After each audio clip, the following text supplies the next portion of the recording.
Here's a super simple Christmas painting idea. First, pick a color for your background. I'm going to use my mop brush with some dark green and some teal blue together, doing up and down brush strokes across my entire canvas. I'm using 12 by 12 textured cardstock today, but you could use any kind of canvas you'd like.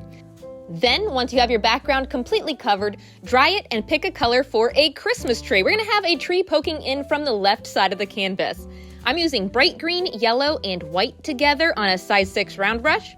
And start at the top and make a tiny swooping line coming down from the corner. Off of this line, I'm going to fluff it out. You know how you fluff a Christmas tree before you decorate it? That's what we're going to do with each of these branches. The branch underneath is going to be slightly longer, and fluff out some brush strokes on either side of that as well, filling it in wherever you need to. I'm going for a fluffy Christmas tree. The next branch is going to be even longer, so notice we're creating something like a half triangle on the left side of your canvas. Make sure to get this fluffy brush stroke too, that you're not pressing down too hard on your brush. You want to start with thicker pressure, and then as you do the swooping motion, lift your hand up so it's less pressure as you get towards the tip. Now my last branch here at the bottom, I'm only going to have room for 4 full branches. See, that one went all the way out. And then you can just correct anything you need to get the shape by fluffing the tips of each of your branches. Something like that. The left-hand corner might also have a gap, so make sure you fill any gaps along the left edge and along the bottom. You're only seeing a small portion of the Christmas tree.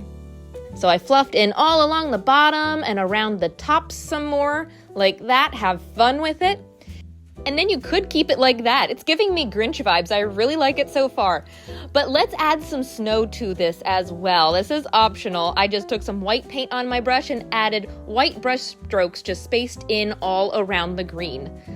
I love how this really brightens it up. So I could have left it like this. But if you do too much snow over top of it and want to tone it down a bit, I wanted to see what it looked like toned down, so I went back in with some of my green and just added a few brush strokes back in like this. It's really up to you how much detail you do. I've seen some people oversimplify this type of painting and just do simple swooping brush strokes all the way down the left-hand side to make that half triangle. So it's really up to you how much detail you want to put in it. And speaking of detail, we need to decorate. So take a tiny pouncer, it's just my round sponge on a stick, and pick some colors for ornaments. I started with some red. I'm just pressing down and pulling up in a few different places. And then wash it out and dry it. If you wash out your pouncers, by the way, make sure you dry it so they don't drip, or use a totally different one. I added some dark yellow. And why don't we do some teal blue ornaments as well, since that teal blue is already in the background that will pull out that tone. You can even have some going off the picture. I have some going off my tape line so it looks like it continues all the way off.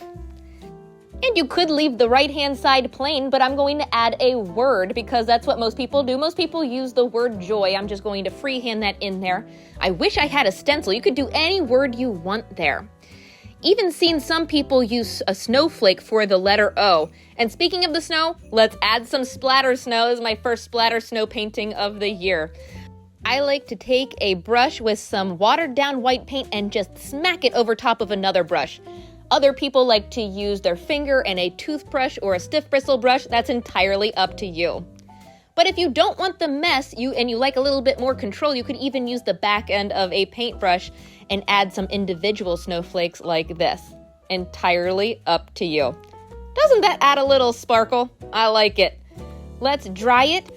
Something else I haven't done in a while is added glitter paint to any paintings. This is totally optional, but you can get glitter paint that's just a clear coat. It goes on milky, so it looks like you're messing up your painting, but when it dries, it ends up super sparkly.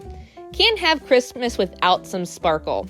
So here it is dry. I'm taking off the tape, and there's a super simple Christmas painting to start off the season. See how that sparkles? Ooh, so much fun.